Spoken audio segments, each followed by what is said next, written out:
Madam Speaker, the President's Cabinet.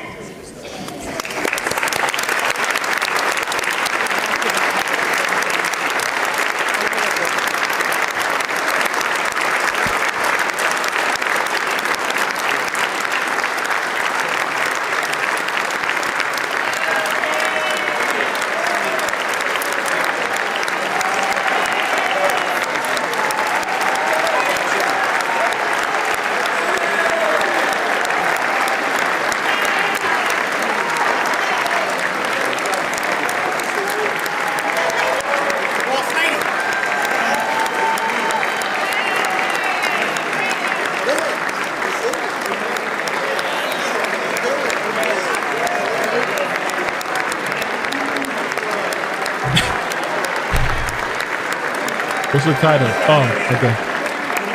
Oh shit, what's going on here? Yo, I'm a complete mess. If you don't know.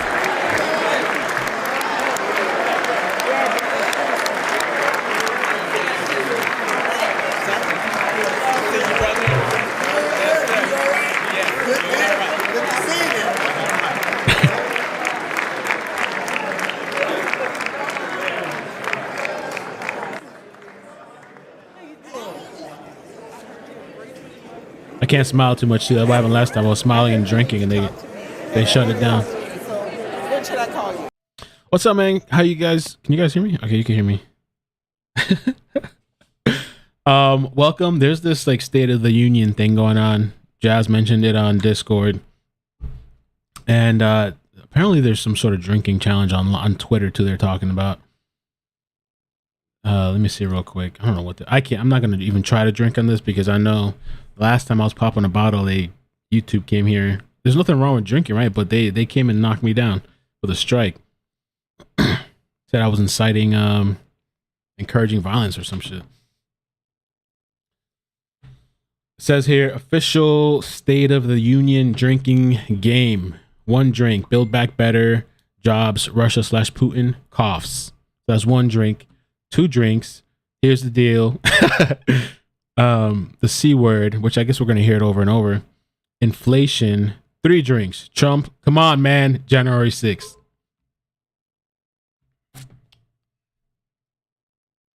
I just kind of wanted to come in and check it out. Who the hell is this, yo? Everybody calling me. Who's that?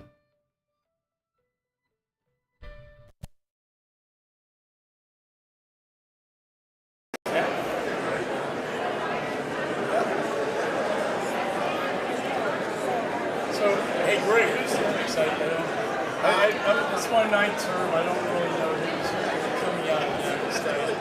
You know, his states. Some guy that is supposed to be the most powerful man in the world. He goes, powerful man. Wow. And then you and I were like, what are we doing?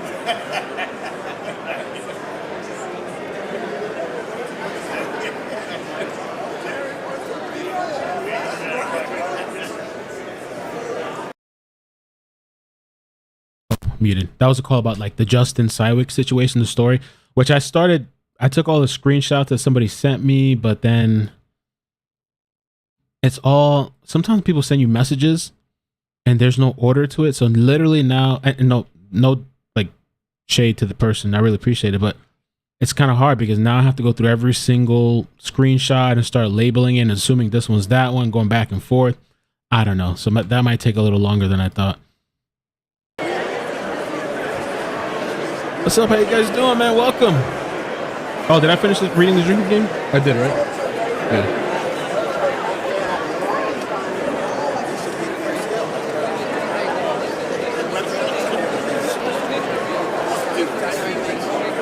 I'm just curious to see what they're going to have to say, what Biden's going to have to say. Words of reinsurance and encouragement. And nobody came for this shit. No, iCkEdMeL. Thank you, Brett, for the membership. Not cold in here.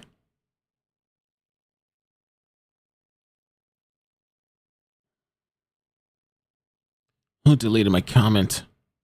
Hey, Shiloh, how you doing?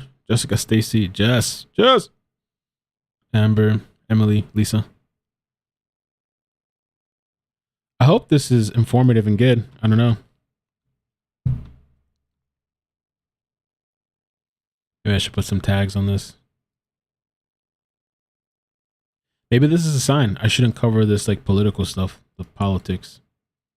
I mean, I've known that for a long time. It's not like a revelation. Full price on. Not a revelation to me. Just keep tempting the devil or the system, going against the grain.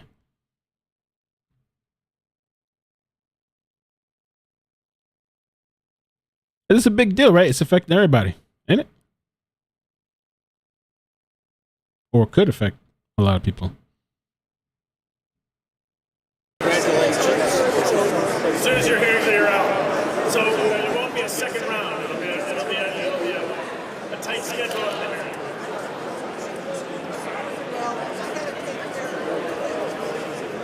Nobody's unsubscribed yet, so that's a good sign. State of the Union.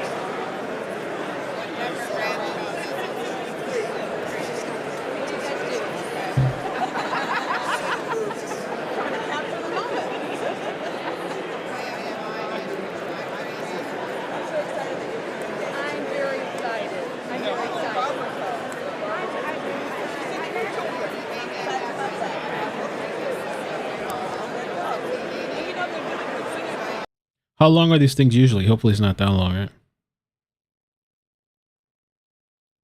How dare you say that? It's the most important thing in the world.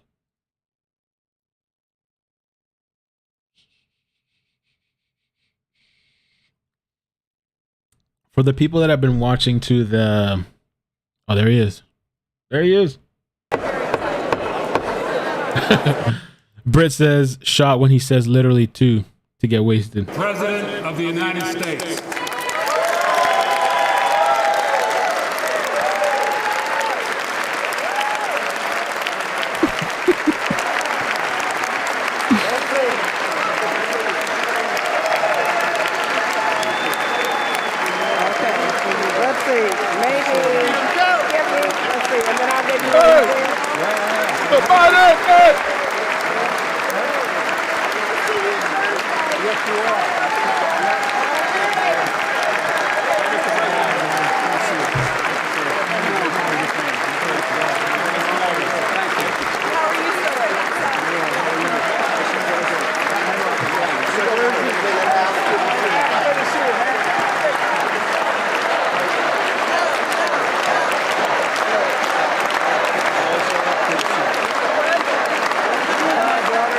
He's the president. You didn't know that?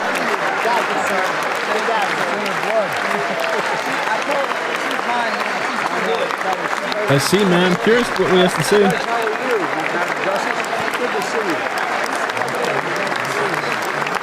Mr. Biden.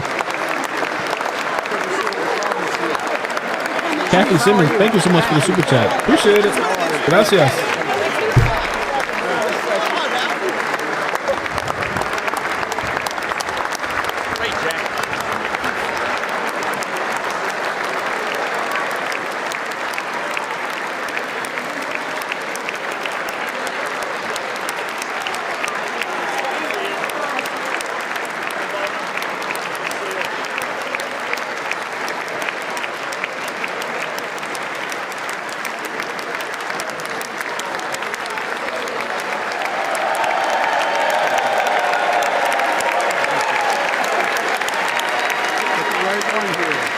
Pelosi. What the hell is this?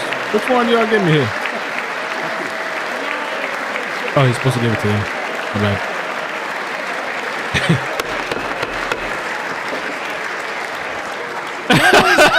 Chill. I have the high privilege and distinct honor of presenting to you the President of the United States. Thank you, Jazz. Thank you for the super chat. Gracias.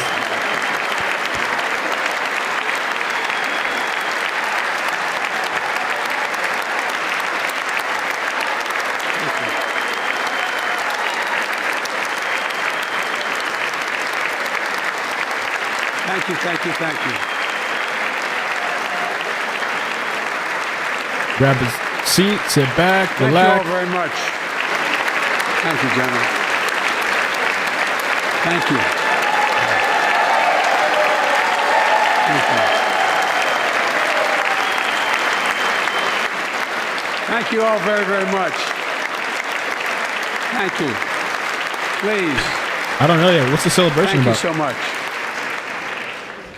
Madam Speaker, Madam Vice President, our First Lady and Second Gentleman, members of Congress and the Cabinet, Justices of the Supreme Court, my fellow Americans. Last year, COVID-19 kept us apart. This year, we're finally together again. Tonight, I've been together. I don't know what you're doing. Tonight, we meet as Democrats, Republicans, and Independents, but most importantly, as Americans, with the duty to one another, to America, to the American people, to the Constitution, and an unwavering resolve that freedom will always triumph over tyranny.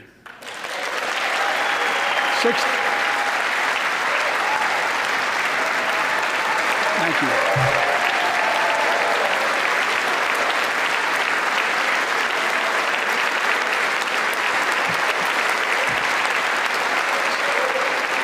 6 days ago, Russia's Vladimir Putin sought to shake the very foundations of the free world, thinking he could make it bend to his menacing ways. But he badly miscalculated. He thought he could roll into Ukraine and the world would roll over. Instead, he met with a wall of strength he never anticipated or imagined. He met the Ukrainian people.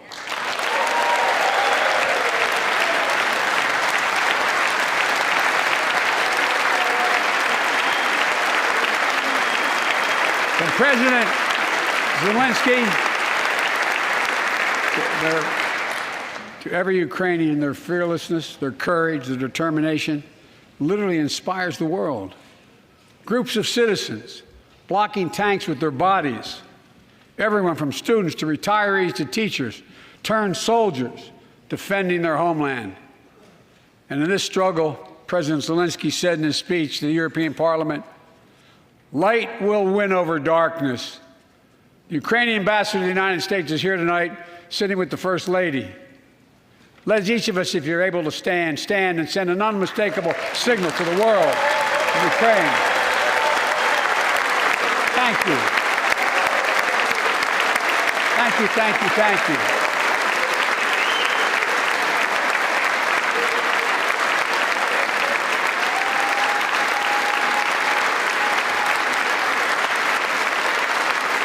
She's bright, she's strong, and she's resolved.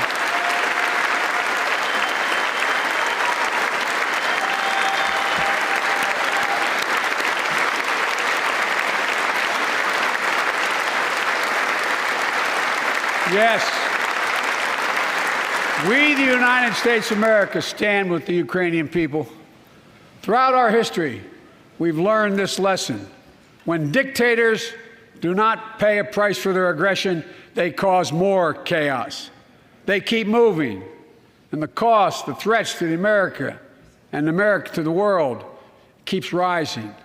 That's why the NATO alliance was created, to secure peace and stability in Europe after World War II. The United States is a member, along with 29 other nations. It matters. American diplomacy matters. American resolve matters. Putin's latest attack on Ukraine was premeditated and totally unprovoked. He rejected repeated efforts at diplomacy. He thought the West and NATO wouldn't respond. He thought he could divide us at home, in this chamber, in this nation. He thought he could divide us in Europe as well. But Putin was wrong. We are ready. We are united, and that's what we did. We stayed united. We prepared extensively and carefully. We spent months building coalitions of other freedom-loving nations in Europe and the Americas, from America to the Asian and African continents, to confront Putin. Like many of you, I spent countless hours unifying our European allies. We shared with the world in advance what we knew Putin was planning and precisely how we would try to falsify and justify his aggression. What? We countered Russia's lies with the truth. And now that he's acted, the free world is holding him accountable, along with 27 members of the European Union, including France, Germany, Italy, as well as countries like the United Kingdom, Canada, Japan, Korea, Australia, New Zealand, and many others. Even Switzerland are inflicting pain on Russia and supporting the people of Ukraine. Putin is now isolated from the world more than he has ever been. Together,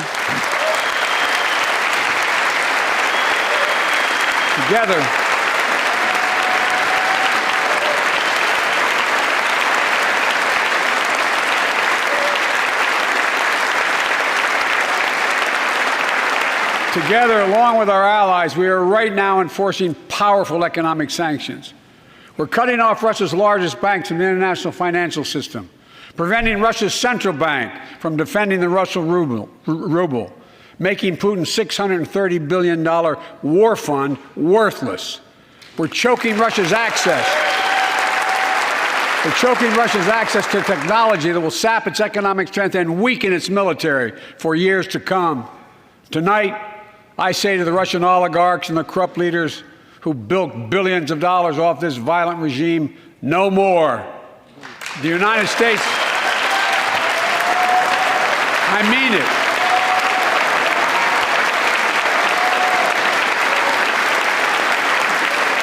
The United States Department of Justice is assembling a dedicated task force to go after the crimes of the Russian oligarchs. We're joining with European allies to find and seize their yachts, their luxury apartments, their private jets. We're coming for your ill-begotten gains. And tonight, I'm announcing that we will join our allies in closing off American airspace to all Russian flights, further isolating Russia and adding additional squeeze on their economy.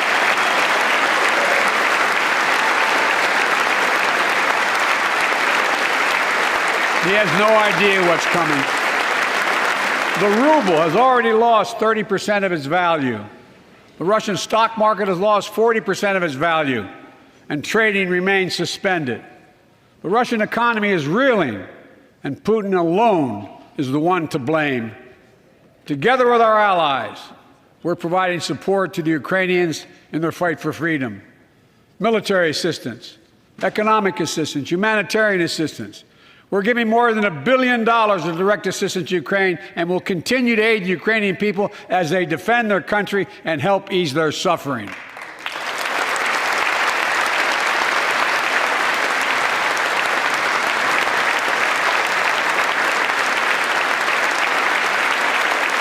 But let me be clear, our forces are not engaged and will not engage in the conflict with Russian forces in Ukraine.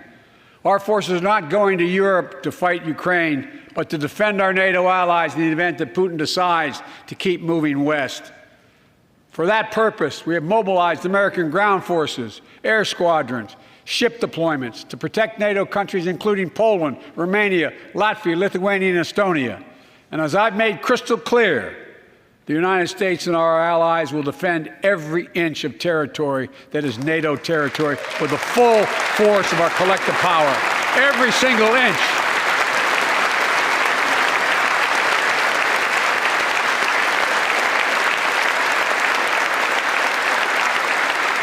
And we're clear-eyed.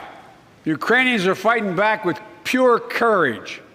But the next few days, weeks, and months will be hard on them. Putin has unleashed violence and chaos, but while he may make gains on the battlefield, he'll pay a continuing high price over the long run. And a pound of Ukrainian people, the proud, proud people, pound for pound, ready to fight with every inch of energy they have. They've known 30 years of independence, have repeatedly shown that they will not tolerate anyone who tries to take their country backwards. To all Americans, I'll be honest with you, as I always promised I would be. A Russian dictator invading a foreign country has cost around the world. And I'm taking robust action to make sure the pain of our sanctions is targeted at the Russian economy and that we use every tool at our disposal to protect American businesses and consumers. Tonight, I can announce the United States has worked with 30 other countries to release 60 million barrels of oil from reserves around the world. America will lead that effort, releasing 30 million barrels of our own strategic petroleum reserve. We're giving our own petroleum away to do too? more if necessary, united with our allies. These steps will help blunt gas prices here at home, but I know news about what's happening can seem alarming to all Americans. But I want you to know we're going to be okay. We're going to be okay. When the history of this era is written, Putin's war in Ukraine will have left Russia weaker and the rest of the world stronger. While it shouldn't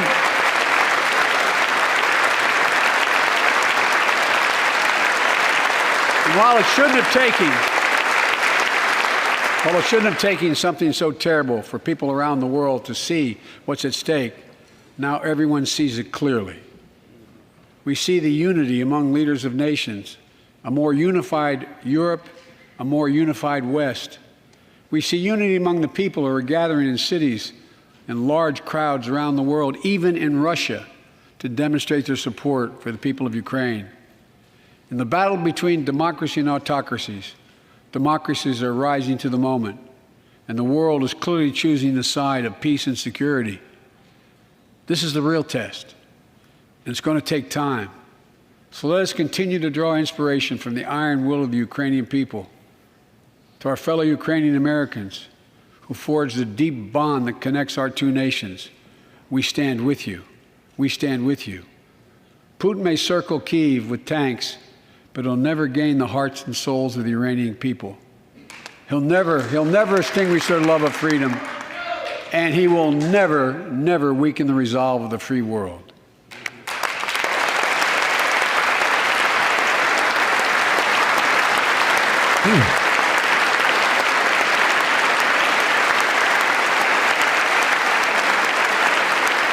We meet tonight in an America that has lived through two of the hardest years this nation has ever faced. The pandemic has been punishing, and so many families are living paycheck to paycheck, struggling to keep up with the rising cost of food, gas, housing, and so much more. I understand, like many of you did. My dad had to leave his home in Scranton, Pennsylvania to find work. Wow. So like many of you, I grew up in a family when the price of food went up, it was felt throughout the family. It had an impact. That's when one of the first things I did as president was fight to pass the American Rescue Plan. Because people were hurting, we needed to act, and we did. Few pieces of legislation have done more at a critical moment in our history to lift us out of a crisis. It fueled our efforts to vaccinate the nation and combat COVID-19, delivered immediate economic relief to tens of millions of Americans.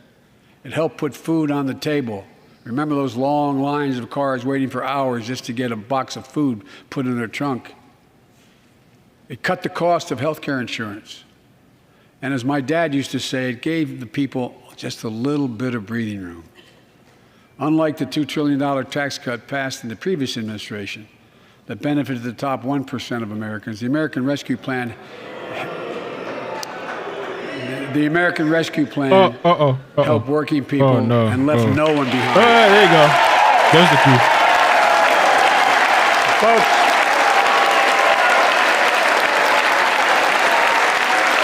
and it worked. It worked. You're welcome, dude.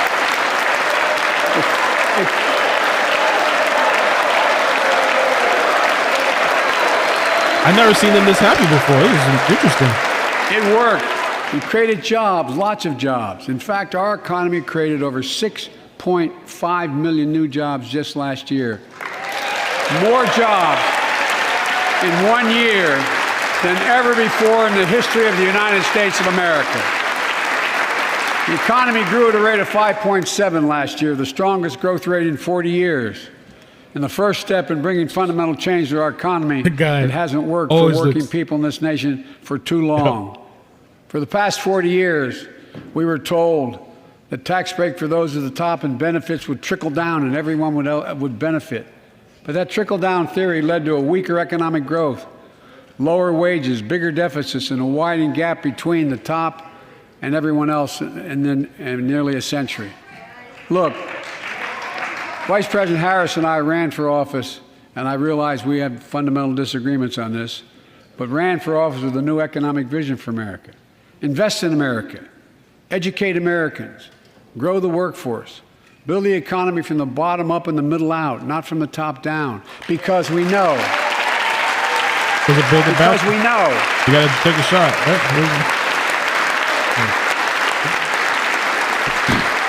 Because we know when the middle class grows, the poor have a way up and the wealthy do very well. They've been saying that forever. America used to have the best roads, bridges, and airports on earth. And now our infrastructure is ranked 13th in the world. We won't be able to compete for the jobs of the 21st century if we don't fix it. That's why it was so important to pass the bipartisan infrastructure law. And I thank my Republican friends who joined to invest and rebuild America, the single biggest investment in history. It was a bipartisan effort, and I want to thank the members of both parties who worked to make it happen. We're done talking about infrastructure weeks. We're now talking about an infrastructure decade. And look, it's going to transform America, to put us on a path to win the economic competition of the 21st century that we face with the rest of the world, particularly China. I've told Xi Jinping it's never been a good bet to bet against the American people. We'll create good jobs for millions of Americans, modernizing roads, airports, ports, waterways, all across America. And we'll do it to withstand the devastating effects of climate change and promote environmental justice. We'll build a national network of 500,000 electric vehicle charging stations. Begin to replace the poisonous lead pipes so every child, every American has clean water to drink at home and at school. We're going to provide affordable, high-speed internet for every American, rural, suburban, urban, and tribal communities. 4,000 projects have already been announced. Many of you have announced them in your districts. And tonight, I'm announcing that this year, we will start fixing over 65,000 miles of highway and 1,500 bridges in disrepair. And folks,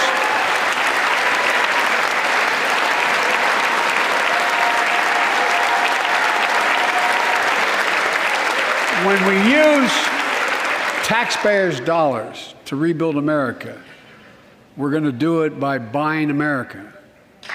Buy American products. Support American jobs. The federal government spends about $600 billion a year to keep this country safe and secure. There's been a law on the books for almost a century to make sure taxpayers' dollars support American jobs and businesses. Every administration, Democrat and Republican, says they'll do it, but we're actually doing it. We'll buy America to make sure everything from the deck of an aircraft carrier to the steel on highway guardrails is made in America from beginning to end. All of it. All of it.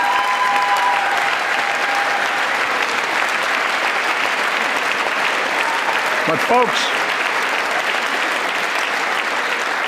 to compete for the jobs of the future, we also need a level playing field with China and other competitors.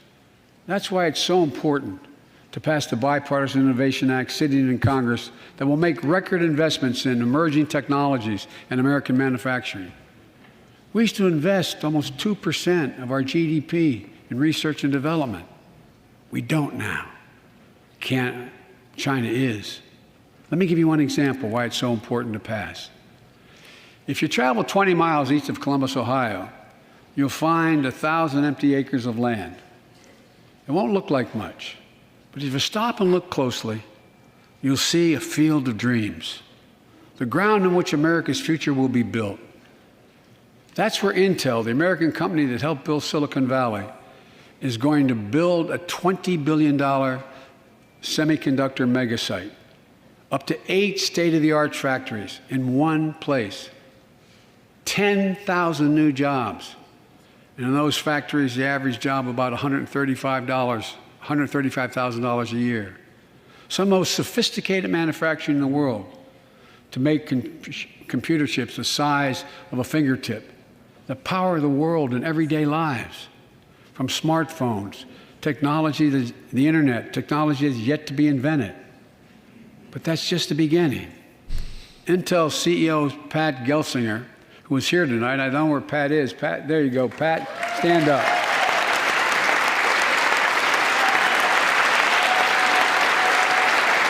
Pat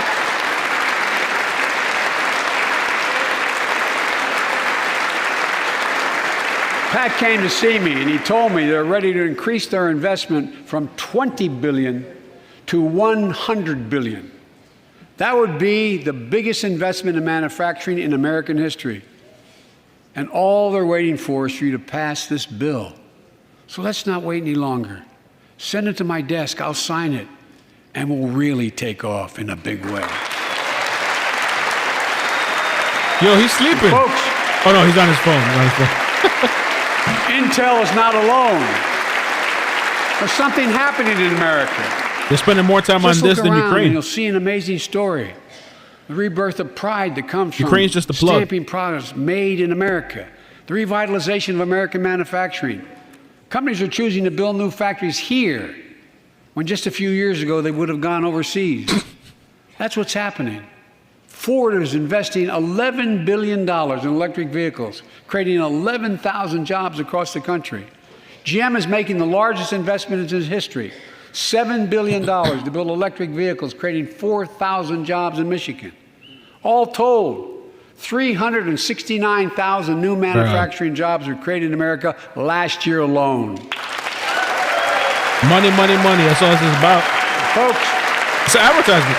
It really is. Hey, Ukraine is just a plug. Great advertising. That's all it is. powered by people I've met like JoJo Burgess from generations of union steelworkers in Pittsburgh, who's here tonight. Where are you, JoJo? There you go. Thanks, buddy. As Ohio Senator Sherrod Brown says,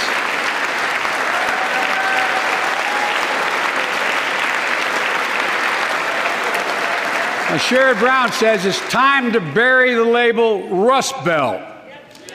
It's time to see the what used to be called the Rust Belt become the home of a significant resurgence of manufacturing. And with all the bright spots in our economy, record job growth, higher wages, too many families are struggling to keep up with their bills. Inflation is robbing them of gains they thought otherwise they would be able to feel. I get it. That's why my top priority is getting prices under control. Look, our economy roared back faster than almost anyone predicted, but the pandemic meant that businesses had a hard time hiring enough people because of the pandemic to keep up production in their factories. So you didn't have people making those beams that went into buildings because they were out. The factory was closed. The panic also disrupted the global supply chain. Factories close. When that happens, it takes longer to make goods and get them to the warehouses, to the stores, and prices go up. Look at cars last year. 1/3 of all the inflation was because of automobile sales. There weren't enough semiconductors to make all the cars that people wanted to buy. Maxine out there. And guess what? Prices of automobiles went way up, especially used vehicles as well. And so we have a choice. One way to fight inflation is to drive down wages and make Americans poorer. I think I have a better idea to fight inflation. Lower your costs, not your wages. Folks,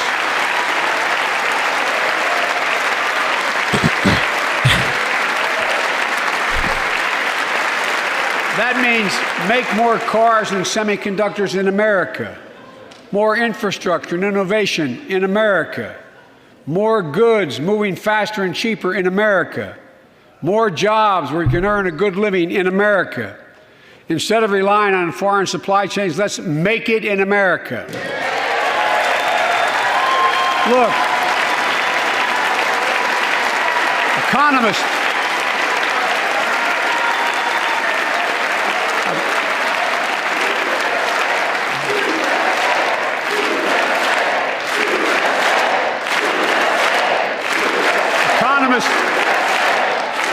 call this increasing the productive capacity of our economy. I call it building a better America. My plan to fight inflation will lower your costs and lower the deficit. 17 Nobel laureates in economics said my plan will ease long-term inflationary pressures. Top business leaders, and I believe most Americans, support the plan. And here's the plan. First, cut the cost of prescription drugs. We pay more for the same drug produced by the same company in America than any other country in the world. Just look at insulin. Drug companies doing the lobbying? Diabetes. In Virginia, I met a 13-year-old boy, the handsome young man standing up there, Joshua Davis. He and his dad both have type 1 diabetes, which means they need insulin every single day. Insulin costs about $10 a vial to make. That's what it costs the pharmaceutical company. But drug companies charge families like Joshua and his dad up to 30 times that amount. I spoke with Joshua's mom. Imagine what it's like to look at your child who needs insulin to stay healthy and have no idea how in God's name you're going to be able to pay for it. What it does to your family, but what it does to your dignity, your ability to look your child in the eye, to be the parent you expect yourself to be. I really mean to think about that. That's what I think about. You know, yesterday, Joshua's here tonight, but yesterday was his birthday. Happy birthday, buddy, by the way. Happy birthday. For Joshua and 200,000 other young people with type 1 diabetes, let's cap the cost of insulin at $35 a month. He's excited. So everyone can afford it. And drug companies will do very, very well, their profit margin. While we're at it, I know we have great disagreements on this floor with this. Let's let Medicare negotiate the price of prescription drugs.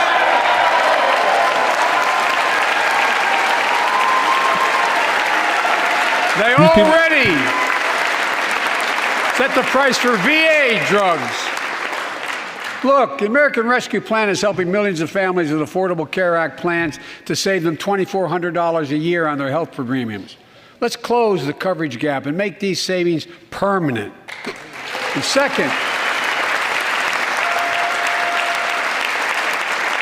let's cut energy costs for families, an average of $500 a year by combating climate change. Let's provide an investment tax credits to weatherize your home and your business, to be energy efficient and get a tax credit for it.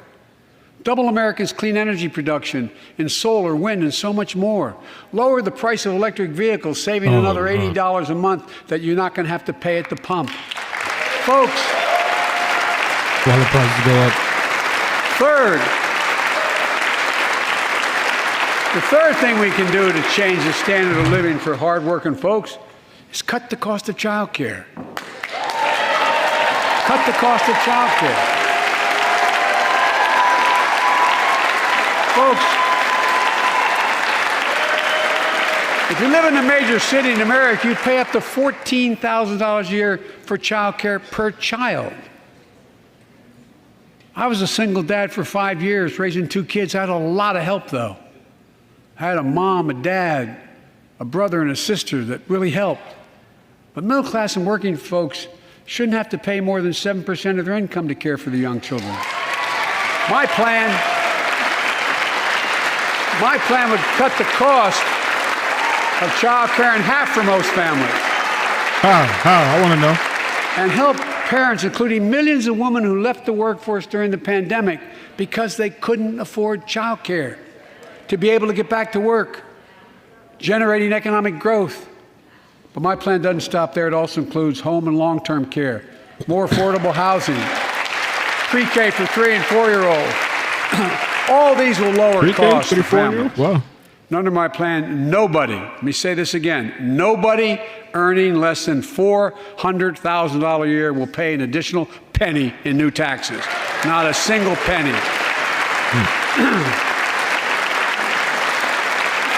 Cut him. I may be wrong, but my guess is if we took a secret ballot in this floor, that we'd all agree that the present tax system ain't fair. We have to fix it. I'm not looking to punish anybody, but let's make corporations and wealthy Americans start paying their fair share. Look, last year,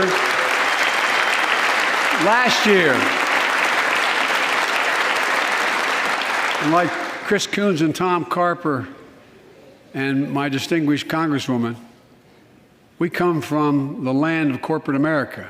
There are more corporations incorporated in America than every other state in America combined. And I still won 36 years in a row.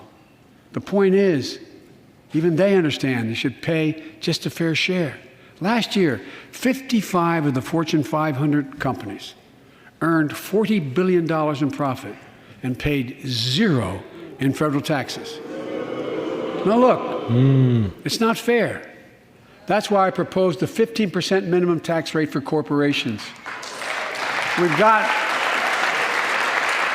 that's why in the G7 and other meetings overseas, we're able to put together, I was able to be somewhat helpful, 130 countries agree on a global minimum tax rate. So companies can't get out of paying their taxes at home by shipping jobs and factories overseas. It'll raise billions of dollars. That's why I propose closing loopholes for the very wealthy who pay a lower tax rate than a teacher and a firefighter. So that's my plan, but we'll go in more detail later. We will grow the economy, lower the cost of families. So what are we waiting for? Let's get this done. We all know we've got to make changes. Folks,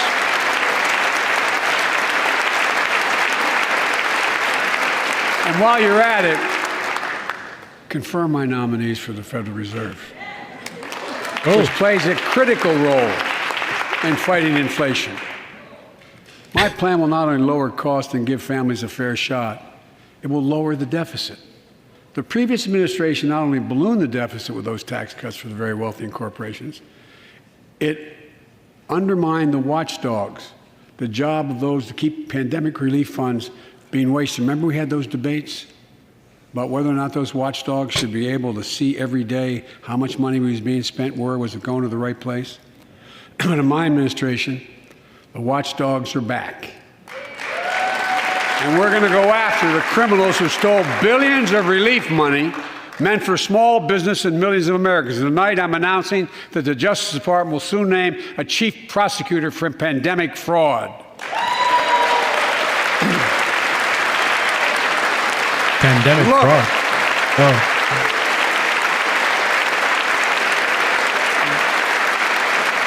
I think we all agree. Thank you. By the end of this year, the deficit will be down to less than half of what it was before I took office. The only president ever to cut the deficit by more than $1 trillion in a single year. Lowering your cost also meant demanding more competition. I'm a capitalist, but capitalism without competition is not capitalism. Capitalism without competition is exploitation. It drives up profits. And corporations have to compete. Their profits go up and your prices go up when they don't have to compete. Small businesses and family farmers and ranchers, I need not tell some of my Republican friends from those states. It looks like hell every time I see him. 4 basic meat packing facilities. That's it. You play with them or you don't get to play at all. And you pay a hell of a lot more. A hell of a lot more because there's only 4. See what's happening with ocean carriers moving goods in and out of America. During the pandemic, about half a dozen or less foreign-owned companies raised prices by as much as 1,000% and made record profits. Tonight, I'm announcing a crackdown on those companies overcharging American businesses and consumers. And folks,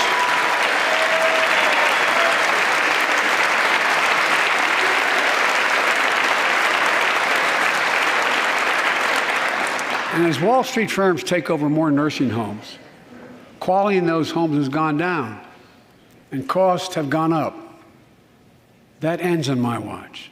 Medicare is going to set higher standards for nursing homes and make sure your loved ones get the care they deserve and that they inspect and they will look at closely. We're also going to cut costs to keep the economy going strong and giving workers a fair shot, provide more training and apprenticeships, hire them based on skills, not just their degrees. Let's pass the Paycheck Fairness Act and paid leave. Raise the minimum wage to $15 an hour. We already did in Florida. And extend the child tax credit so no one has to raise a family in poverty. They just keep raising everything else Increase up. Pell Grants, increase our historic support for HBCUs, and invest in what Jill, our First Lady who teaches full-time, calls America's best-kept secret, community colleges. Look, Community colleges. let's pass the PRO Act. When What's the that? majority of workers want to form a union, they shouldn't be able to be stopped. When we invest in our workers and we build an economy from the bottom up and the middle out together, we can do something we haven't done in a long time. Build a better America. For more than 2 years, COVID has impacted every decision in our lives and the life of this nation. Not me. And I know you're tired, frustrated, and exhausted. All right, that shit. That doesn't even count the close to 1 million people who sit at a dining room table or a kitchen table and look at an empty chair because they lost somebody. But I also know this, because of the progress we've made, because of your resilience and the tools that we have been provided by this Congress, tonight I can say we're moving forward safely back to more normal routines. We've reached a new moment in the fight against COVID-19, where severe cases are down to a level not seen since July of last year. Went to community college. Just a few days ago, the Center for Disease Control and Prevention I finished. issued a new mask guidelines. Under the new guidelines, most Americans and most of the country can now go mask-free. And based on projections, more of the country will reach a point across the next couple of weeks. She's shaking Thanks her to the head. progress we've made in the past year, COVID-19 no longer need control our lives. I know some are talking about living with COVID-19, but tonight I say that we never will just accept living with COVID-19. We'll continue to combat the virus as we do other diseases. And because this virus mutates and spreads, we have to stay on guard. And here are 4 common sense steps as we move forward safely, in my view. First, stay protected with vaccines and treatments. We know how incredibly effective vaccines are. If you're vaccinated and boosted, you have the highest degree of protection. And we'll never give up on vaccinating more Americans. Now, I know parents with kids under 5 are eager to see their vaccines authorized for their children. Scientists are working hard to get that done. We'll be ready with plenty of vaccines if and when they do. We're all ready. We are also ready with antiviral treatments. If you get COVID-19, the Pfizer pill reduces your chances of ending up in the hospital by 90%. Another plug. I've ordered more pills than anyone in the world has. Pfizer is working overtime to get us 1 million pills this month and more than double that next month. And now we're launching the Test to Treat initiative. So people can get tested at a pharmacy, and if they prove positive, receive the antiviral pills on the spot at no cost. And folks, if you're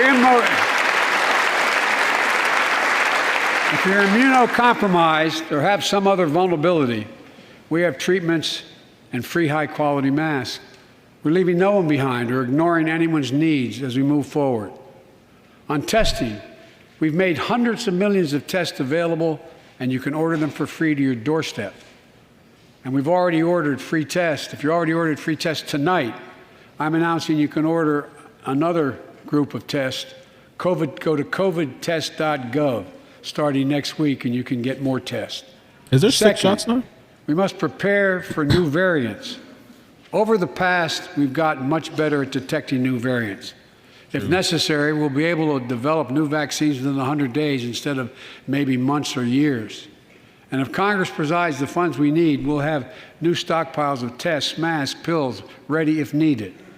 I can't promise a new variant won't come, but I can promise you we'll do everything within our power to be ready if it does. Third, Check us out. Did he mention the war we can end the yet? shutdown of schools and businesses. That was we 2 have the minutes. tools we need. It's time for America to get back to work and fill our great downtowns again with people. People working from home can feel safe and begin to return to their offices. We're doing that here in the federal government. The vast majority of federal workers will once again work in person. Our schools are open. Let's keep it that way. Our kids need to be in school.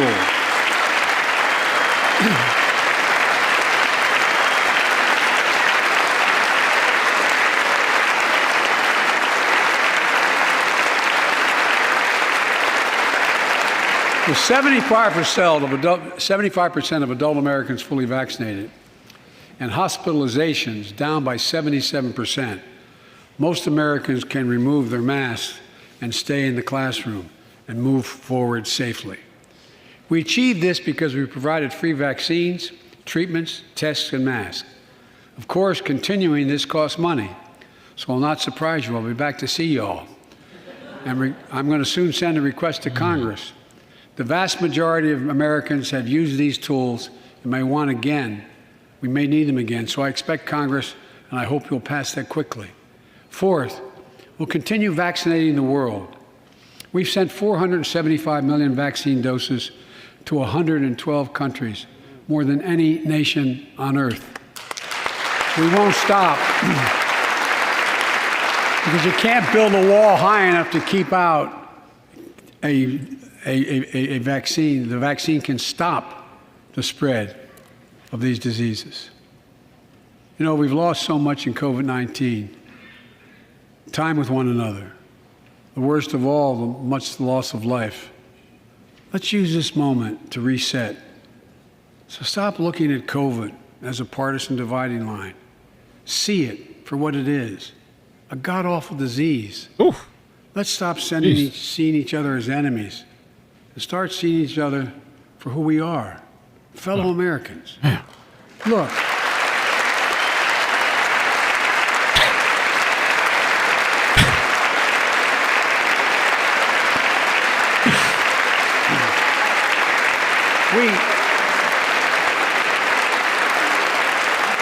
we can't change how divided we've been. It was a long time in coming. But we can change how to move forward on COVID-19 and other issues that we must face together. I recently visited New York City Police Department days after the funerals of Officer Wilbur Mora and his partner, Officer Jason Rivera. They were responding to a 9/11 call when a man shot and killed them with a stolen gun. Officer Mora was 27 years old. Officer Rivera was 22 years old. Both Dominican Americans who grew up in the same streets that they later chose to patrol as police officers. I spoke with their families, and I told them that we were forever in debt for their sacrifices and will carry on their mission to restore the trust and safety of every community deserves. Like some of you that have been around for a while, I've worked with you on these issues for a long time. Oh my God. I know what works. Investigating crime prevention and community policing, cops who walk the beat, who know the neighborhood, and who can restore trust and safety. Let's not abandon our streets or choose between safety and equal justice. Let's come together and protect our communities, restore trust, and hold law enforcement accountable. That's why the Justice Department has required body cameras, banned chokeholds, and restricted no-knock warrants for its officers. That's why the American Rescue Plan that you all provided $350 billion that cities, states, and counties can use to hire more police, invest in more proven Nobody wants to be a police officer. Nobody wants a job. Proven strategies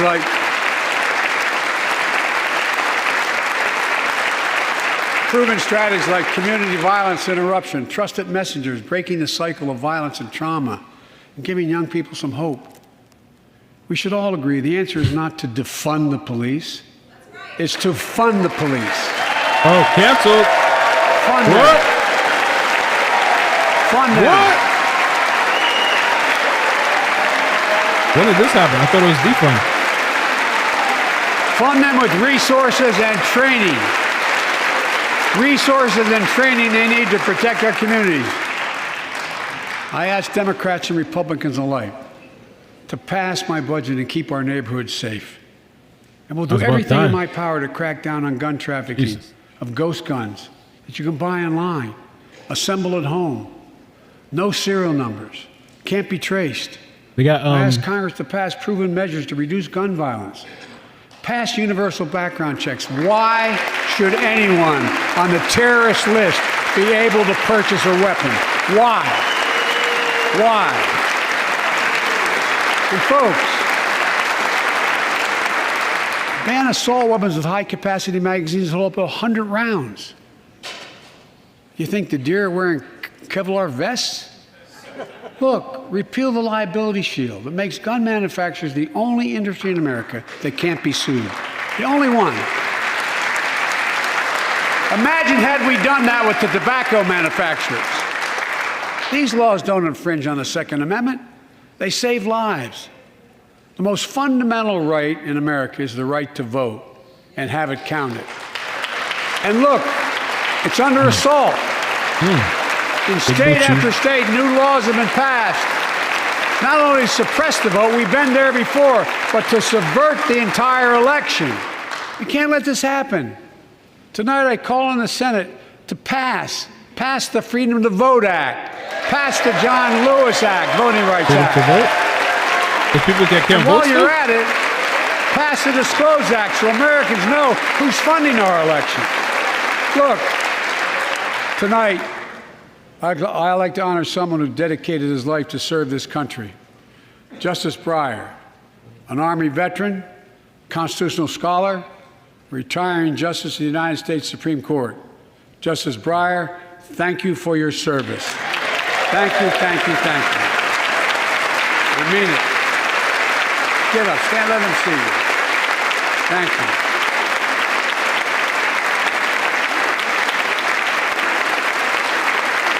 And we all know, no matter what your ideology, we all know one of the most serious constitutional responsibility a president has is nominating someone to serve on the United States Supreme Court. As I did 4 days ago, I've nominated the Circuit Court of Appeals, Ketanji Brown Jackson, one of our nation's top legal minds, who continue in Justice Breyer's legacy of excellence. A former top litigator in private practice, a former federal public defender, from a family of public school educators and police officers. She's a consensus builder. Since she's been nominated, she's received a broad range of support, including the Fraternal Order of Police and former judges supported by Democrats and Republicans. Folks, if we're to advance liberty and justice, we need to secure our border and fix the immigration system. What? What, Biden? Even Ted Cruz standing. What?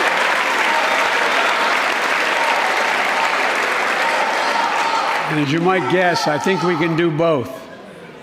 At our border, we've installed new technology like cutting-edge scanners to better detect drug smuggling. We've set up joint patrols with Mexico and Guatemala to catch more human traffickers. We're putting in place dedicated immigration judges, a significant larger number, so families fleeing persecution and violence can have their cases heard faster, and those who don't legitimately hear can be sent back. We're screening, we're securing commitments, and supporting partners in South and Central America to host more refugees and secure their own borders. We can do all this while keeping lit the torch of liberty that has led a generation of immigrants to this land, my forebears and many of yours. Provide a pathway to citizenship for dreamers, those with temporary status, farm workers, essential workers. Revise our laws Big blue. so businesses have workers they need and families don't wait decades to reunite. It's not only the right thing to do, it's economically smart thing to do. That's why the immigration reform is supported by everyone from labor unions to religious leaders to the U.S. Chamber of Commerce. Let's get it done once and for all. Folks,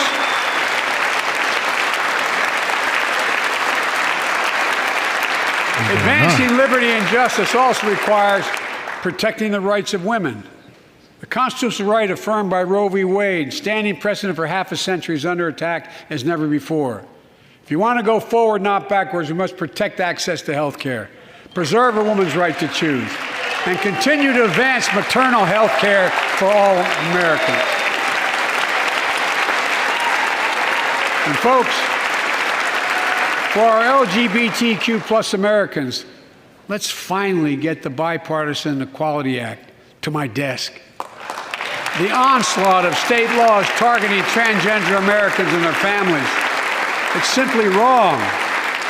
And I said last year, especially to our younger transgender Americans, I'll always have your back as your president so you can be yourself and reach your God-given potential. Folks,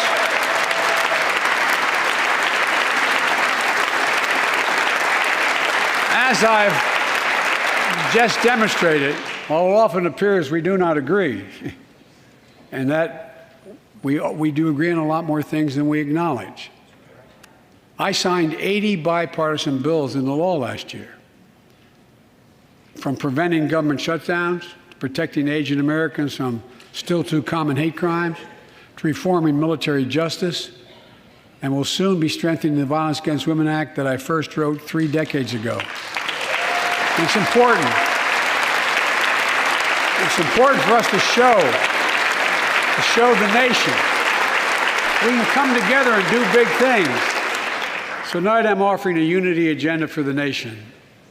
4 big things we can do together, in my view. First, beat the opioid epidemic. There's so much we can do. Increase funding for prevention, treatment, harm reduction and recovery. Get rid of outdated rules and stop doctors stop doctors prescribing treatments. Stop the flow of illicit drugs by working with state and local law enforcement to go after the traffickers. And if you're suffering from addiction, you should know you're not alone. I believe in recovery, and I celebrate the 23 million Americans in recovery. Second, let's take on mental health, especially among our children whose lives and education have been turned upside down. The American Rescue Plan gave schools money to hire teachers and help students make up for lost learning. I urge every parent to make sure your school does just that. They have the money. We can all play a part. Sign up to be a tutor or a mentor. Children were also struggling before the pandemic: bullying, violence, trauma, and the harms of social media. As Frances Haugen, who is here tonight with us, has shown, we must hold social media platforms accountable for the national experiment they're conducting on our children for profit.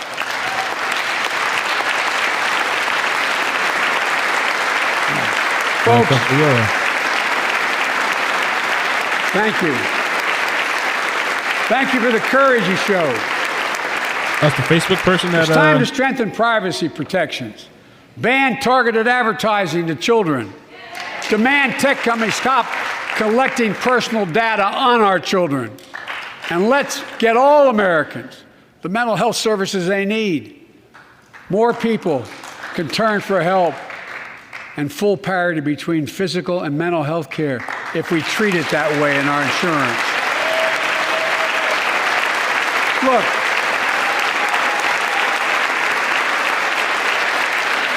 The third piece of that agenda is support our veterans.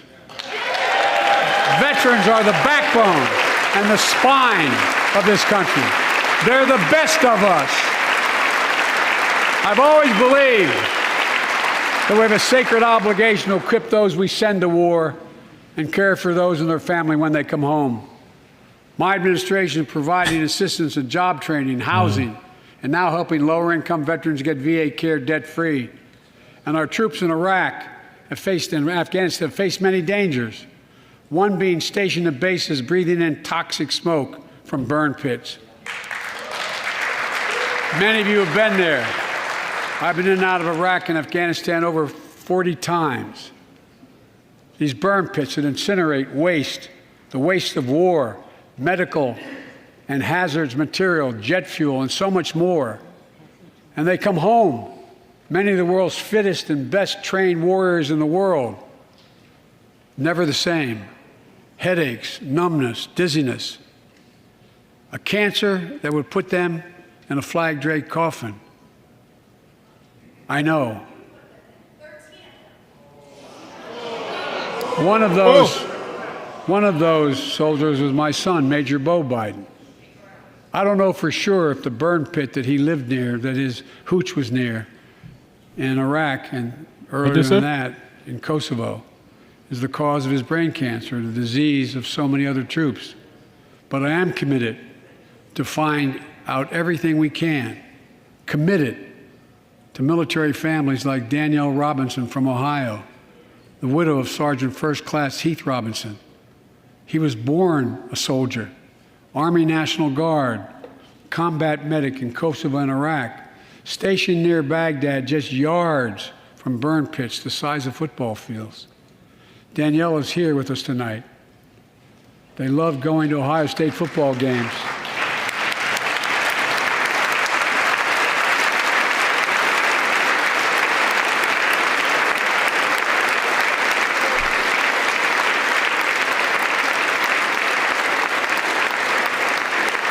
And he loved building Legos with their daughter. But cancer from prolonged exposure to burn pits ravaged Heath's lungs and body. Danielle says Heath was a fighter to the very end. He didn't know how to stop fighting, and neither did she.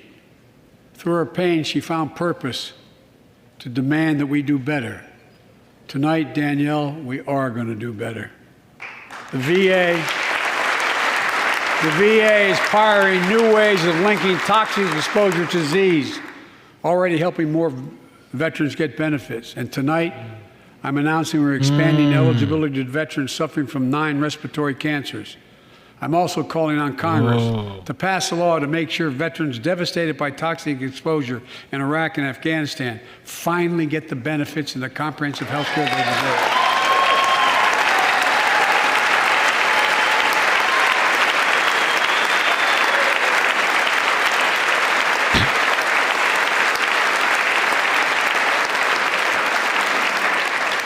And fourth and last, let's end cancer as we know it.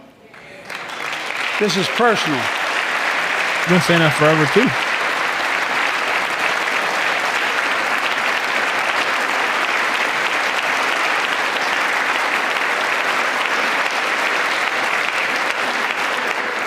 This is personal to me and to Jill and to Kamala and so many of you. So many of you have lost someone you love. Husband, wife, son, daughter, mom, dad. Cancer is the #2 cause of death in America, second only to heart disease.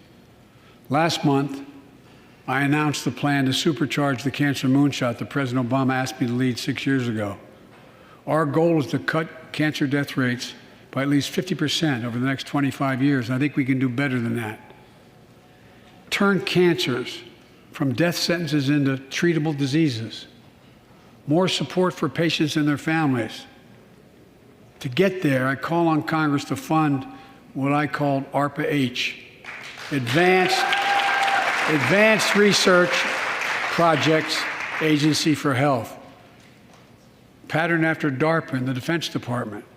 Projects that led in DARPA to the internet, GPS, and so much more that make our forces more safer and be able to wage war with more clarity. ARPA will have a singular purpose: to drive breakthroughs in cancer, Alzheimer's and diabetes, and more. A unity agenda for the nation. We can do these things. It's within our power, and I don't see a partisan edge to any one of those four things. My fellow Americans, tonight we've gathered in this sacred space, a citadel of democracy, in this Capitol. Generation after generation of Americans have debated great questions amid great strife and have done great things. We fought for freedom, expanded liberty, debated totalitarianism and terror. We built the strongest, freest, and most prosperous nation the world has ever known. Now is the hour, our moment of responsibility, our test of resolve and conscience, of history itself. It is in this moment that our character of this generation is formed. Our purpose is found. Our future is forged. Well, I know this nation. We'll meet the test, protect freedom and liberty, expand fairness and opportunity, and we will save democracy. As hard as those times have been, I'm more optimistic about America today than I've been my whole life, because I see the future that's within our grasp. That's face. Because I know there's simply Jesus nothing Christ. beyond our capacity. We're the only nation on earth that has always turned every crisis we've faced into an opportunity. The only nation that can be defined by a single word: possibilities. So on this night, on our 245th year as a nation, I've come to report on the state of the nation, the State of the Union. And my report is this: the State of the Union is strong because you, the American people, are strong. We are stronger today. We are stronger today than we were a year ago. And we'll be stronger a year from now than we are today. This is our moment to meet and overcome the challenges of our time. And we will, as one people, one America, the United States of America. God bless you all, and may God protect our troops. Thank you. Go get him.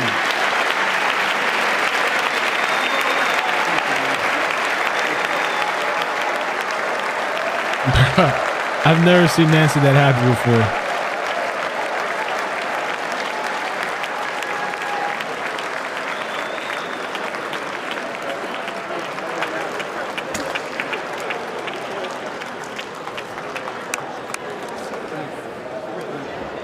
This crazy one. I forgot her name.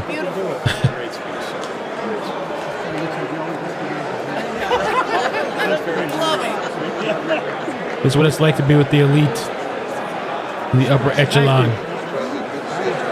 Good to see you guys.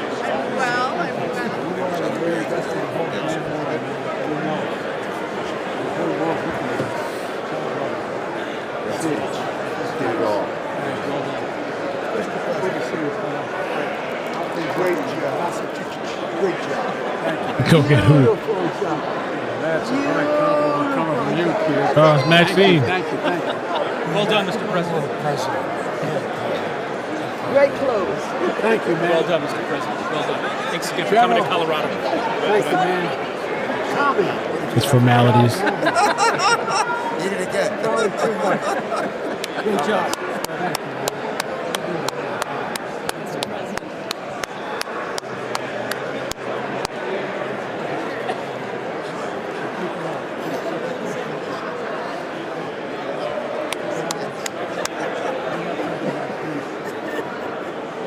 Oh, I forgot her name too. Seen her somewhere. Thank you, man. Well done, Mr. President. That was a hell of a speech. Great job, Mr. President. Yes. Nice inspirational speech. This guy. Oh, You know, they asked me, what did I want to hear tonight? I said, I wanted you to give us some hope. You knocked it out the park. Thank you. Thank you. Thank you. Great job. Besides, we got the best damn generals in the world. I'll tell you what. Listen to everything you say, as you know. Good to see you, man.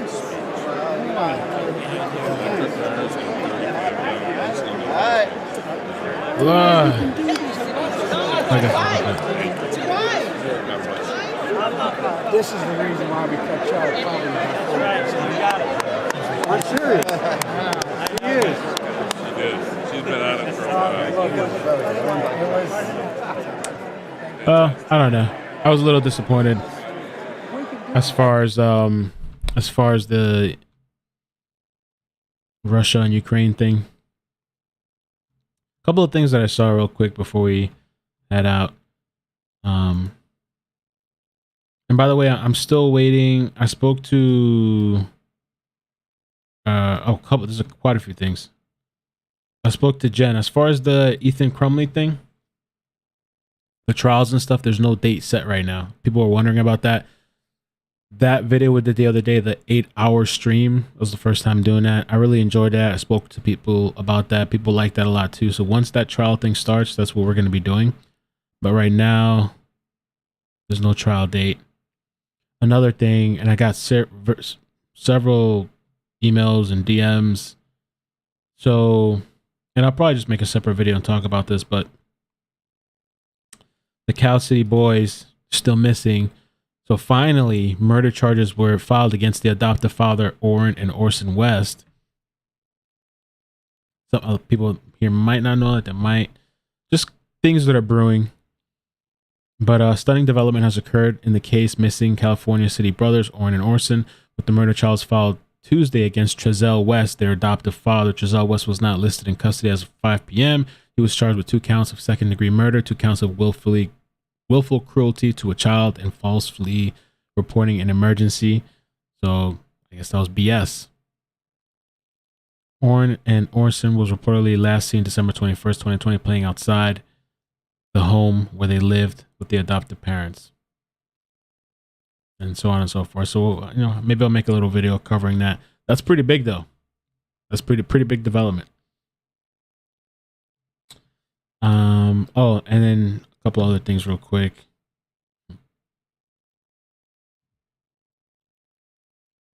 This is Dom is live. There's various updates on other topics, but as far as like with this whole Russia-Ukraine thing, Warner Brothers bans release of the Batman movie in Russia. Okay. You know, I guess, I don't know. Some people might be broken about that. U.S. to ban Russian flights from American airspace over Ukraine invasion. That's what Biden just announced, which was kind of interesting. The other thing, this is another thing that I heard. Apple suspends all product sales and services in Russia. Russian citizens won't be able to use Apple Pay or purchase Apple products. On this whole thing too with this air flight, there was some video, and we spoke about this a little bit earlier, but there was some video footage of they were saying it was an aerial attack and it was like this live fighting scene. It was just from a video game, and that thing went viral. People are going to use this moment too for viral stuff. But yeah, the State of the Union, I was a little disappointed. I mean, I thought they would maybe say more, but I guess he had to do his regular thing that they do in the State of the Union. The State of the Union is an address that they do once a year, presidential address. And they talk about, I don't know, nonsense. The shit they say they're going to do that they never do. They're going to be telling us this. People, after a while, like after with age and stuff, eventually people are going to be like, yo, these people on whatever side are saying the same shit all the time. So the day you die, you're going to be hearing this. And maybe one day you're going to catch on and be like, yo, isn't this kind of redundant? Like, these people are just saying the same thing over and over and over and over. It's just like, you know? But I see that too, because I don't usually watch the State of the Union. But, damn, major company plugs. There's got to be a lot of money. A lot of plugs going on in there. Pfizer, I've been hearing about that Pfizer, which Pfizer has competition. Pfizer, they're not the first. I don't think they were the first one to come with that antiviral thing. There were some other companies that first, I heard them mentioning it. And as soon as that happened, then Pfizer jumped in on it, I guess because it's money. And as you hear here, they're only mentioning Pfizer. So it seems like a lot of business and money and all that kind of stuff going on. Ooh, Santa Fe. Let me pull up the chat. Santa Fe says Russian creators cannot receive YouTube or Patreon monetization now. Damn.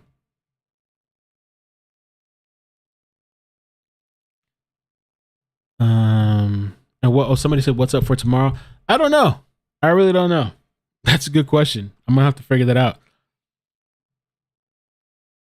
And also for the video earlier today, and for anybody that didn't know, if you were offended by the video earlier, it wasn't intentionally offensive. It was just me doing research that I did like 2 hours before the stream, maybe 3. I don't know. I just try to pull up the information, but I know with some people's, if you don't say one certain thing or whatever the narrative is, which I'm not saying this or that, I just like to pull different information if possible. But it wasn't like some sort of like malicious live stream. Yeah, let's see what happens tomorrow. I don't know that I'm going to be following this whole Russia thing. I'm going to keep, of course, I'm going to keep an eye on it. I've been kind of keeping an eye on it, but there's just a lot of other stuff going on with these stories that I normally do. And I think people have, because the thing is too with this channel, there's a lot of different political people have a lot of different feelings. Sometimes with other channels, you know which way there's leaning or whatever kind of content they're going to be covering, which way it's leaning, and so they're going to have a massive audience. That's kind of, I don't want to say echo chamber, but almost like that. People are going there because they know what they're going to get. They know what kind of side they're going to get. So when it's here and we're covering it, it's just a mix. So the chat is freaking like, which is kind of interesting. And honestly too, it's just not something, the whole Russia-Ukraine thing, that you could just, I don't think you could just read one article and be like, oh, I got it. I understand it.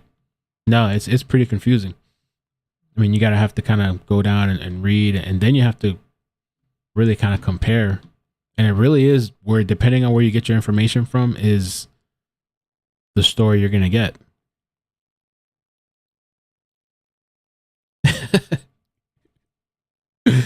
These crazies are really showing it for. And let me tell you, my family too, my family, we disagree, and it's not the end of the world for us. For a lot of people, you can disagree or maybe go back and forth, and it's a wrap. I'm done. Out of here. Like, damn. Do a makeup tutorial? Hell no. and with that stream too, I was open. I was like, hey, call in. Or, send me links, which people did send me links. I was like, let's hear the other side then. But there's people that do politics every day, that they would way better, of course, explain that stuff and talk about it, and they study it. That's kind of like the whole Candace Owens. I told this to Jazz. I was saying that the Candace Owens and Cardi B, that whole back and forth, while it was entertaining, you're just not gonna be able to really go against somebody that just does that for a living, studies it every single day. Oh my God, makeup tutorial. I really love you guys though. I really appreciate the support. I appreciate the people that are riding with me, even through the ups and downs. It really means a lot to me. It's super nice.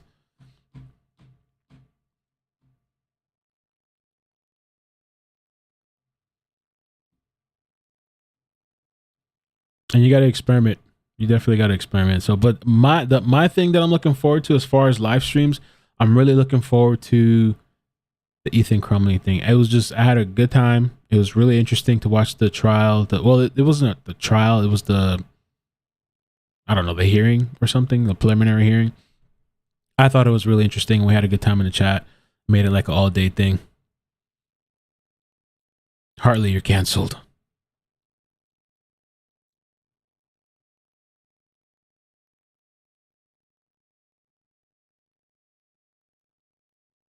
I love you guys too. Thanks. To me tonight it's just, when I saw the State of the Union, it's just one of those things like all the people do. They just say what they're gonna do, and then who knows if they really even do it. This shit gets old. This shit's gotten old to me a long, long time ago. I don't know how many times. Some people can just keep listening to the same thing, like, yeah, okay, forever and ever and ever, ever until the day they die and they're under the grave. You know, after a while, you're gonna be like, "Oh, this stuff don't make sense." You got to see what the actions are and what actually happens. You know, I don't know. I was surprised when he said the border stuff. I was like, "What? Is this what it looks like? Is this what I stopped watching?" Because all the other stuff I've been seeing, I haven't been saying that. I thought this kind of conflict was a little bit interesting because it really could be like affect everything, right? Like worldwide, there could be World War III, which we thought that was going to happen already with Trump. And then also it's really weird and kind of interesting to see all these high definition clips. You can just go to YouTube right now and see a live stream, war invasion, and you're just watching the invasion on live stream. Like weird.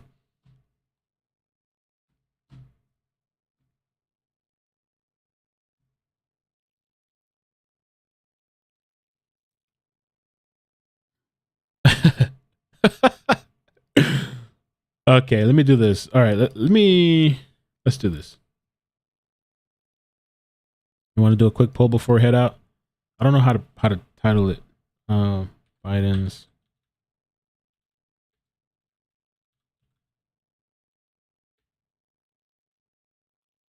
speech, good or bad? Biden's speech believable, good or bad?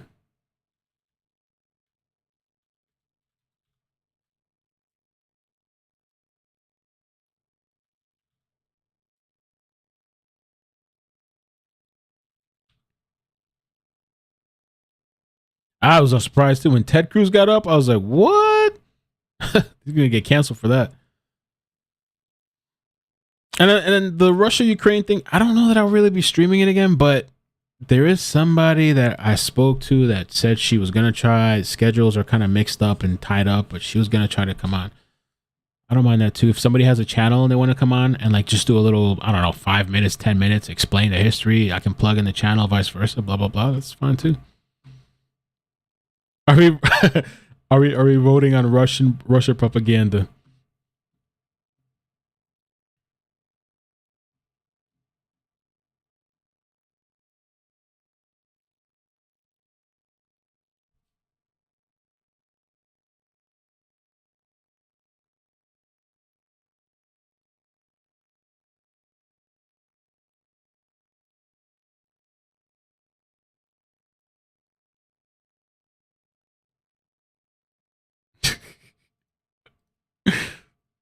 Seventy 70% say bad so far. Let me see if there's anything popping up on Twitter real quick before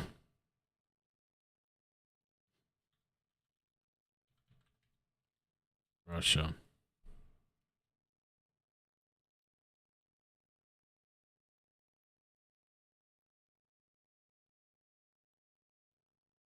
Ukrainian news UK. Stop blaming Russians. Many of them are against war. It's Putin's war who's attacking Ukraine, not Russian people. They're protesting. It's a weird position to be in. Like if you're in Russia, you're a Russian, like just a citizen, and you're not for this war, and now you're kind of caught in the middle. I guess the sanctions have to have some sort of effect on the citizens. And then, I mean, obviously it's worse for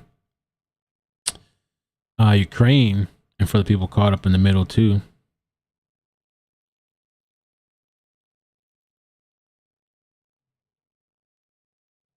Hackers renamed Putin's 73 million super yacht F Putin. Damn. Got his ass. Oh, there was something I wanted to show you too.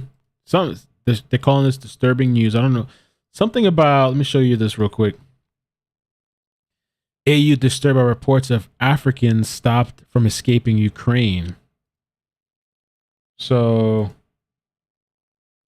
let me see. I don't know what's going on. The African Union says it is disturbed by reports that African nationals in the Ukraine are prevented from safely crossing the border to flee raging conflict in the country. Maybe this is being translated. African Blow says all people have rights to cross international borders during conflict, Ukraine-Russia war. In a statement late Monday, the Pan-African body said all people have the right to cross the international borders during conflict and as such should enjoy the same rights to cross safely. African nationals, mostly students, have accused Ukrainian security forces of stopping them from boarding trains headed to the border regions. Ooh. Videos shared on social media show Ukrainian border forces pushing African nationals as they attempt to leave Ukraine. Oh, this was the map I wanted to show earlier. Did I save this? Let's see.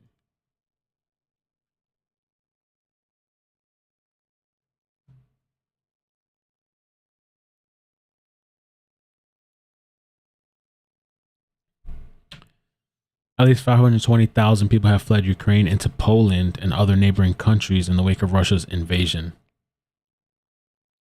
And this is what I saw earlier. All men aged between 18 and 60 have been banned from leaving the country to make up arms.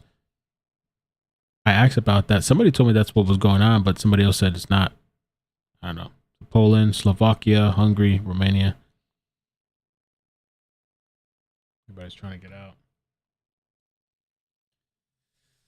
A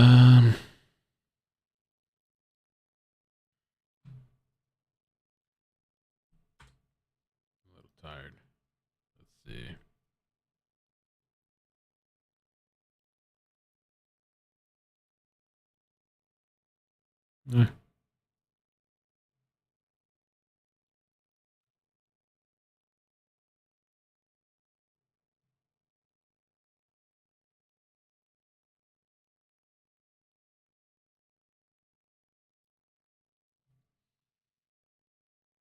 Let me see if there's something else.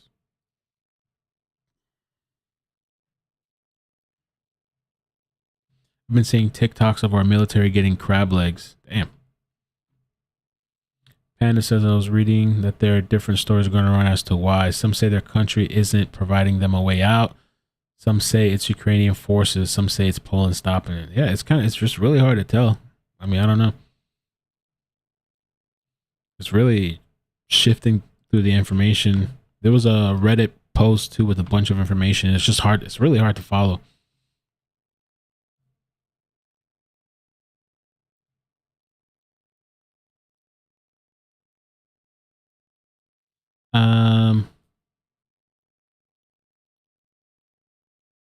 Let me do this real quick and then we'll call it. But yeah, I have no idea for tomorrow. We'll see.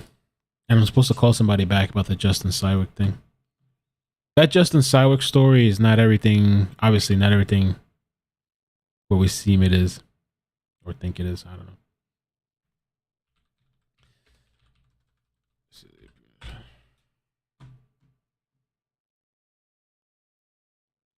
Maybe I should play this. Oh. Is it this one?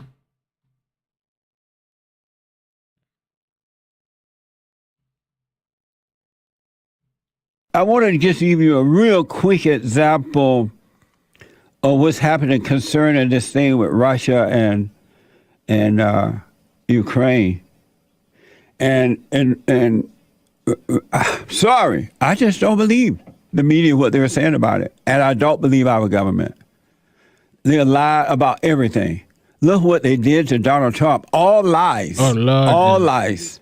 So you can't trust it. It's unfortunate because the media supposed to be looking out for us. That's gone. So the conflict in Ukraine is the most talked about thing in the news right now, but not the fact that Biden is sending border patrols to defend Ukraine. They're sending over our border agents to defend Ukraine. Pass me the joint. Pass me the pot. This is mind-blowing. This is from Just the News.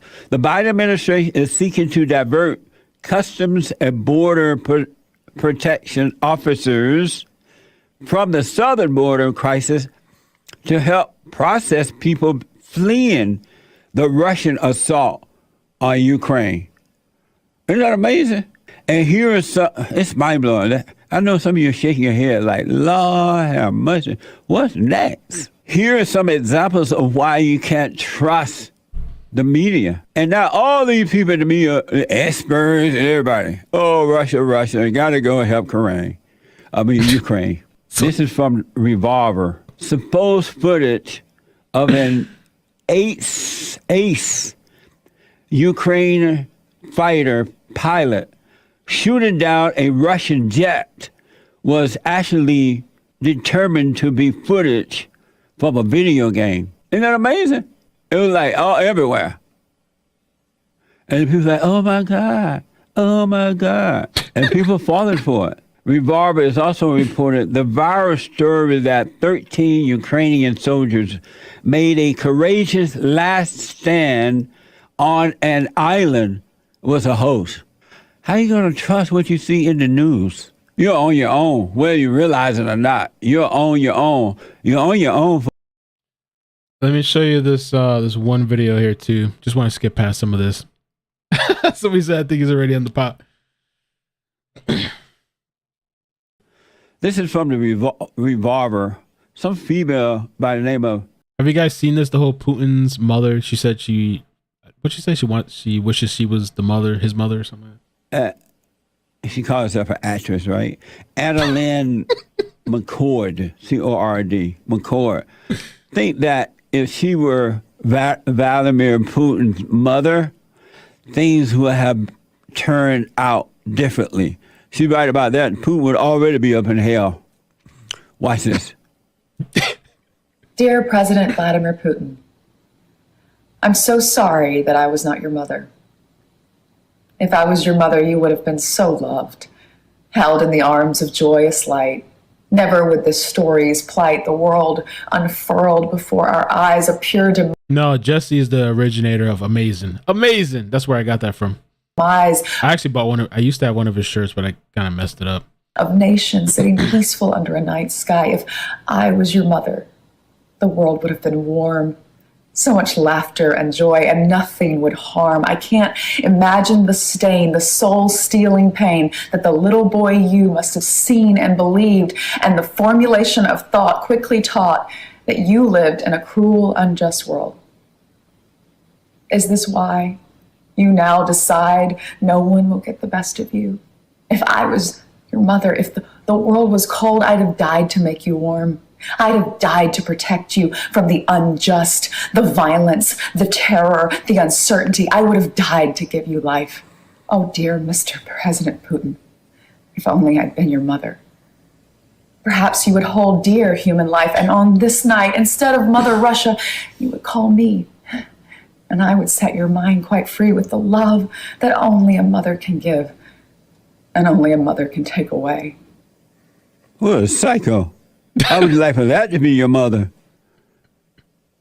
What a wicked, ego-driven, evil woman. Maybe she's just playing. She has to be like, after she did the video, laughing. She need a hug. Mr. Putin, fly over there and give that woman a quick hug. What a mess. That's an evil, nasty, dirty.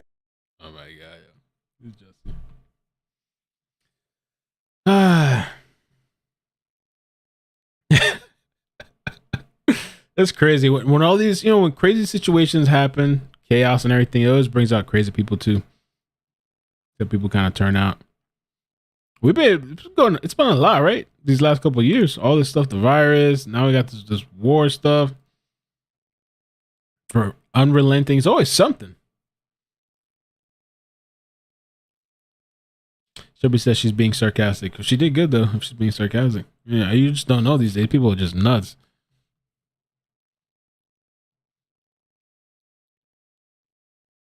Oh, let me get the super chats real quick too. Somebody said something that was kind of funny earlier. You get this.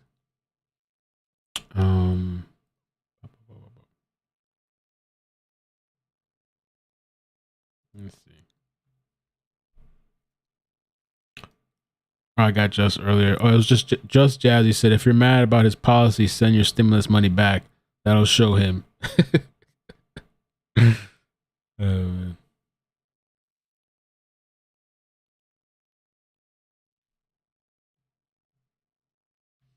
Fatal attraction.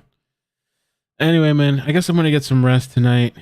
I have no idea what's gonna happen tomorrow. We'll see. I'd like to do that Justin Sawick update video and talk to this person. I got to talk to them on the phone now, so we'll see. And as far as this stuff, I think if something big happens, I don't think people are really here for the. I mean, on an off night, maybe we can. We'll see, but I think probably stick to what we've been doing. I think right now it's because we're waiting on this Ethan thing, which who knows when that's gonna happen. We're just gonna have to find other stories, and there's no shortness of stories really. No idea. Somebody the other day was talking to me. I was talking on the phone. She was like, what'd she say? Like, what's your 5-year plan or something like that? Or something, or what do you, it's kind of like, I'm dealing with today and tomorrow. Things that I thought were going to happen. Yo, I'm talking about literally contracts. Like things that I thought were going to happen, didn't happen. Things that I thought were going to be at a certain date, changed. On a daily basis, things just change. Like it's up in the air. So I have things in the future that I'd like, but I don't fixate and really focus. I just focus on today, mostly, and tomorrow. You know, that's what I gotta deal with, and that stuff changes all the time. Oh, and also Corey's. Oh no, that's gonna be a while, right? I think Corey Bigsby. What's your 5-year plan? I might be dead tomorrow. All right, you guys have a good night. I appreciate you. Take care. Love you guys. Hit like on the way out. Don't cancel me. Peace. Peace. Adios.